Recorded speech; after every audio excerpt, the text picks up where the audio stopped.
Hello, this is your host, Austin Hopkins, and welcome to the Introvert Leader Podcast.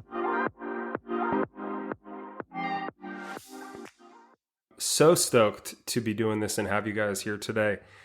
This is a new podcast for me. This is actually my first podcast, my first episode, so you guys are going to be here along the journey as I kind of figure out what this is going to be about. I have a general sense of what I want to accomplish and what I want people to get from it. But as far as the details and what each episode might look like, I'm kind of excited to just figure it out as I go along. So I guess it's probably important for you guys to know, what is this podcast about and why am I doing it? So really, I think I'll start with the why. The why is personally, the reason why I do what I do is I want to help those around me be the best version of themselves. So, and what does that mean? I want to make sure that the people I interact with, the people that listen to this, the people I meet in real life, that whether it be their career, their relationships, their health, their faith, their spirituality, whatever you want to call it, I want that to be the best it can be. Because I think for me, that's been something that's been super personal that I've kind of gone through over the last, 15 years of my professional career. So what is this podcast about? You're dying to know. You want to know what it's about. And really what it is it's going to be me really kind of dissecting, going through the key things that I've learned and kind of accumulated, if you will, along the years, right? So the pitfalls to avoid, things that are important to be an effective leader, strategies you can use to build a successful team, how to navigate your career, how to make sure that you're the one that they look at when there's that big project that they need someone to work on. We're going to cover things like how to negotiate, how to ask for a raise, how to interview, you name it. It's gonna kind of cross the gambit of career and leadership development, really topics. And sprinkled in there, you're also going to get to know more about me. I think to start, I'd love to give you guys a little intro about myself.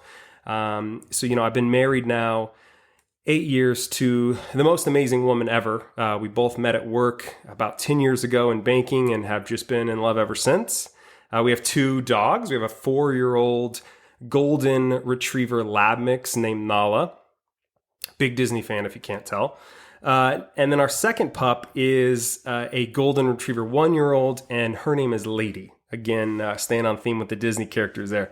I do live on the East Coast. I've been here now, a little over 2.5 years, originally from the West Coast, specifically Washington, where I spent most of my life there.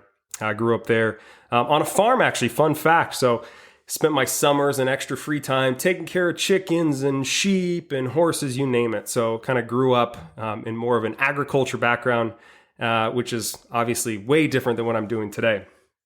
Passions for me, I kind of touched on them earlier, leadership and career development.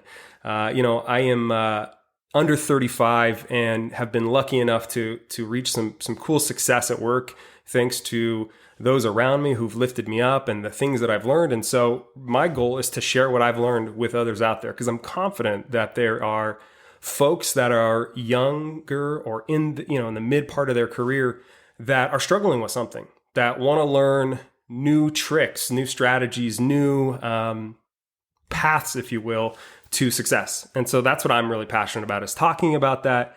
Throughout this process, we're going to learn a lot. We're going to learn about some of the things that I'm going through currently and things that I've done in the past.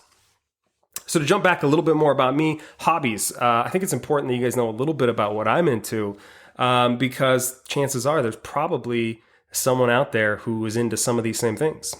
And I know personally, I love to talk with people that have similar interests. So my hobbies in no particular order is coffee. From the West Coast, no surprise there. Super into coffee. I've been called a coffee snob or nerd. I prefer nerd to snob, but absolutely love talking about coffee, drinking coffee, finding new coffee shops. And so that's what we've been doing a lot since we've been in New York, is just explore new coffee shops. As well, super into cycling. I picked up that cliche COVID habit or hobby, if you will, cycling. So I've been outside for the last couple of years, just really getting into cycling all over Long Island. We have some great cycling here. And then moving on, drums. I've been playing music off and on for probably the last 25 years. I play drums and I love music. I love to find music. I love to talk about music. I love to debate different music. Super, super into that kind of stuff. So hopefully as the podcast goes on, you'll start to get a glimpse into the type of music I'm in. And hopefully we share some commonalities there. And then finally, anything physical fitness. I think I kind of went through a weight loss transformation years back. And since then, I've kind of caught the physical fitness bug, if you will. So cycling, strength training, doing a yoga class with my wife, taking a hike, you name it. I'm super into that kind of stuff. So then now that you guys know a little bit about my background, about my hobbies, my interests, I want to talk a little bit about my background. So, I would say I didn't necessarily have the most traditional path to get where I am today. So I'll kind of start my last year of high school because I think that's where things get interesting. So I'm 18 years old. I'm getting ready to graduate, and my 4 years in high school had been absolute hell. I have ADD, was undiagnosed at that time, and just struggled with school. Staying focused, getting assignments done, taking tests, you name it, just wasn't my cup of tea. So I'm in my last year and I'm struggling, and a close friend at the time approached me with a job offer, and it was a sales job. And, he gave me the promise of making more money than I could ever imagine, right, at that age. And so I made the what I would call now a poor decision to quit school. So I dropped out of school my senior year and started the sales job, and quickly found out what door-to-door sales was all about. So for those of you who haven't done door-to-door sales, it's horrible. It's the only way I can put it. It's an absolute horrible experience. But that being said, you learn a ton. So, when you're knocking on hundreds of doors a day and getting rejected by hundreds of people, you quickly start to realize how to get better at overcoming those objections or rejection. And you quickly start to develop your own sales strategy. So I will say in that situation, while it was not always fun, knocking at doors at 10 o'clock at night in the rain, I learned a ton. Did that for about 6 months to a year and realized, man, I had made a grave mistake and I needed to go back to school. I needed to finish and get that high school diploma. At the time, I think I probably did it more for my parents, but in hindsight, I'm glad I did go back. But I will say it was one of the most humbling experiences you could imagine. So, I'm 19 years old or 20 at the time, and I'm going back to going back to school with people that are 18 years old that I had known years prior. And the humility it took to walk those halls and see people that knew you should have already graduated was something I'll never forget. But yeah, I went back, I finished that degree and never looked back, right? And then I decided, okay, I need to start working, right? I'm 18, I got my high school diploma. So another close friend of mine was working at a large major bank at the time and decided to reach out and asked, hey, would I ever be interested in going into finance? And quite frankly, before that day, I had never even thought about finance as a career path or career trajectory. But I said, you know what, let's give it a shot. So I started at a major bank as a teller, did that for a couple of years and realized all of those sales skills that I had developed doing door-to-door sales translated perfectly into finance. And so I started to find success and quickly moved up the ranks and went from teller to being a banker, from being a banker to an assistant manager to being a branch manager to running 3 different branches, running sales development programs for all the Bellevue, Seattle region in Washington. So really was lucky to spend some time at that major bank because, again, I met my wife there. I met some of the coolest people ever. And I feel like I really started to develop some of those leadership skills, those early leadership skills that I needed. So after I'd been at that large bank for about, I think it was 10 or 11 years, I had another colleague reach out and asked if I would ever consider going into the credit union space. And for those of you who don't know, banks and credit unions, very similar, but credit unions are way more focused on the customer or the member, as we like to call it. And so every decision, Every new product or service that comes out is all made for the benefit of the member. And for me personally, that was right up my alley. That spoke to who I am as a person, as a man. And so decided to make a shift and go over to credit unions and have spent, I should say, about 4 to 5 years in the credit union space at different credit unions, both in Washington and in New York. And I would say over the last 5 years has been probably some of the most transformative time period, if you will, for me. I've learned so much about not only, being a finance leader at, both successful credit unions, but I also learned about my leadership style. And I really started to refine what I was going to be as a leader. What was that going to look like? And I think for any of you out there who are thinking about going into leadership, that's the way to do it, is to start thinking about the type of leader you want to be, right? Because I think the title leader or manager is flashy and it's exciting and it's more money and it's more responsibility. But at the end of the day, there's a grave mistake people make in thinking that you can be a successful individual contributor and translate right over to being a leader. And I'm sorry to say that's not the case. It takes some fine tuning, and it takes really focusing on who you're going to be, what you're going to be about. So that kind of leads me to where I am today. So I am a director at a credit union in New York State and live here with my wife again and our 2 pups, and absolutely just loving the ride of leadership, and have been feeling a calling to get a podcast started. So I drug my feet for probably a few months, but just something in the back of my mind kept telling me, Austin, there's someone out there who would benefit from hearing your perspective, from hearing what you've learned, and again, hopefully helping those around me skip some of those easy, dumb mistakes that I made early on. I want to transition, talk a little bit about the title of this podcast. So it's called The Introvert Leader. And, I came up with that title after, a couple of weeks of really going back and forth. And I came up with that title because I think it encompasses who I am. I am an introvert, right? And what does that mean? That means, simply put, I get more energy from being alone or with, one person one-on-one than I would at a big party or in large groups. So I'll give you some examples. At the end of the week, right after the end of a long week, I've had some projects, I've had important meetings. The most thing that I'm looking forward to is going home, sitting on the couch with my wife, having a cocktail, and just relaxing and just chatting about the week, right? The last thing I would want to do is go out to a party or go out to a bar, go drinking at the end of a long week. That's just not who I am. I prefer things more quiet and really kind of low key.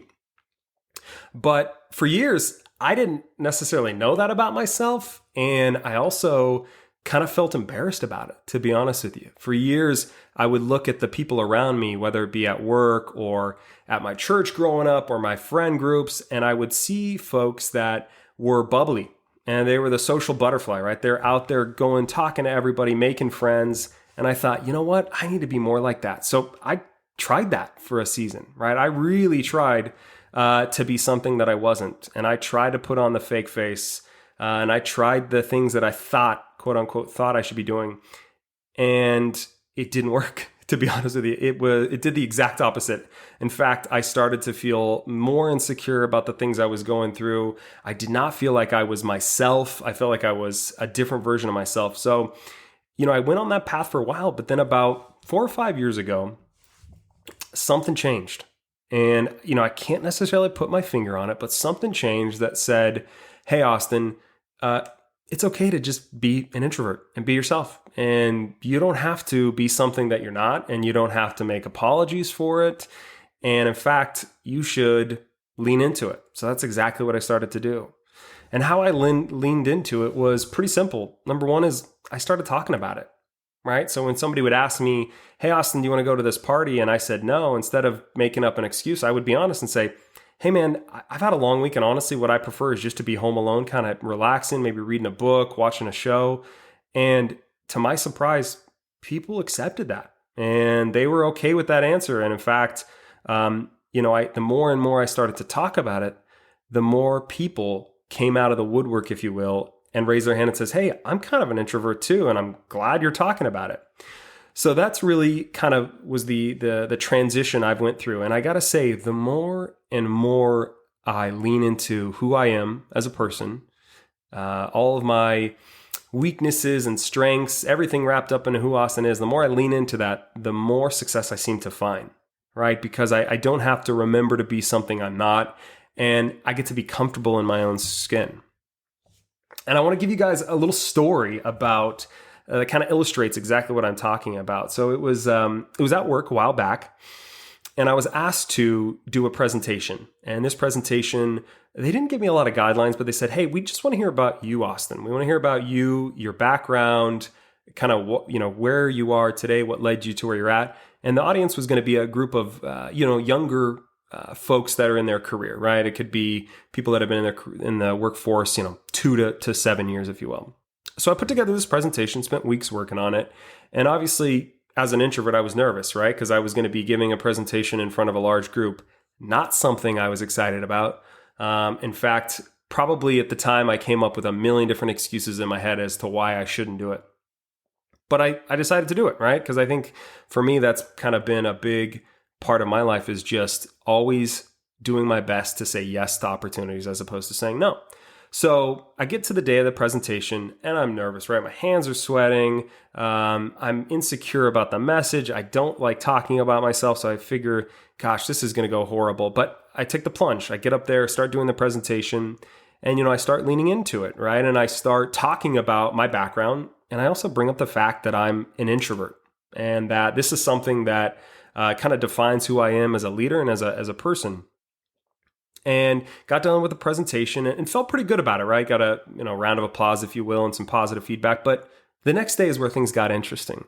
I had 2 or 3 of the attendees reach out to me via email just to express their appreciation about my honesty and, asked if I would entertain the idea of being a mentor. And as soon as that email or those emails came into my inbox, I got some goosebumps, right? Because that thing I was nervous about, that thing I didn't think people would respond to, they loved.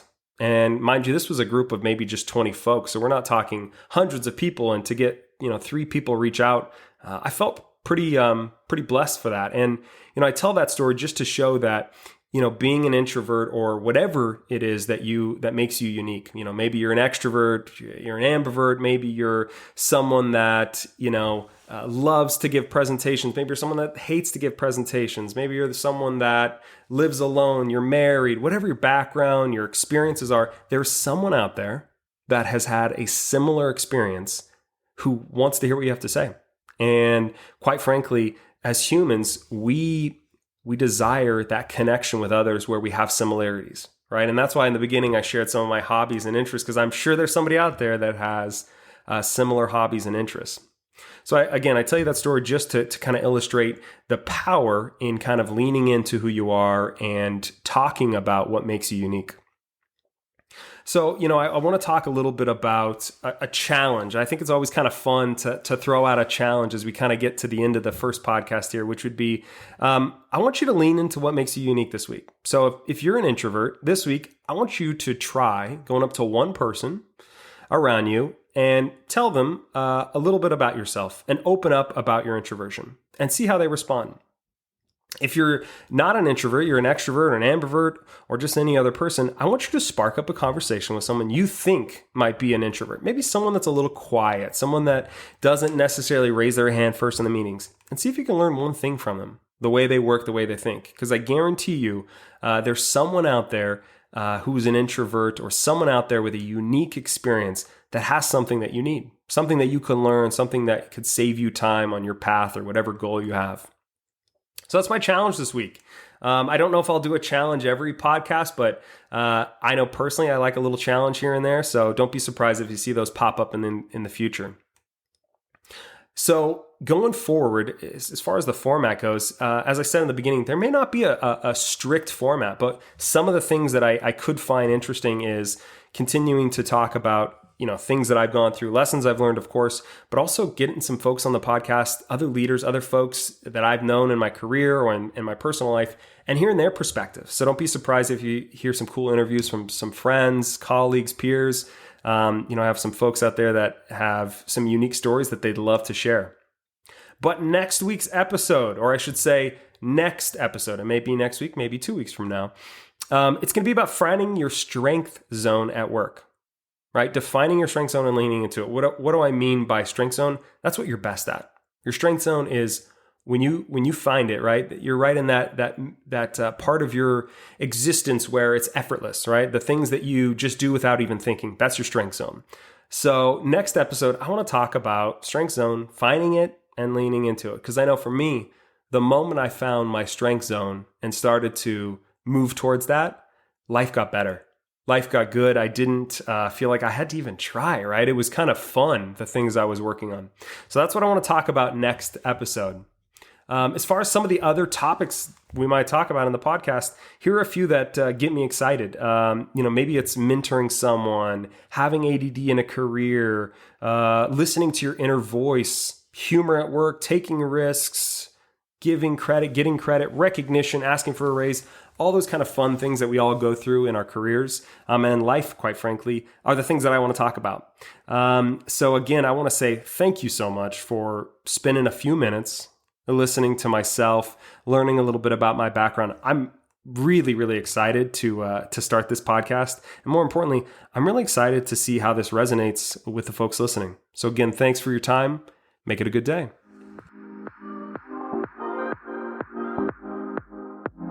The Introvert Leader Podcast. Subscribe for new episodes every other Wednesday.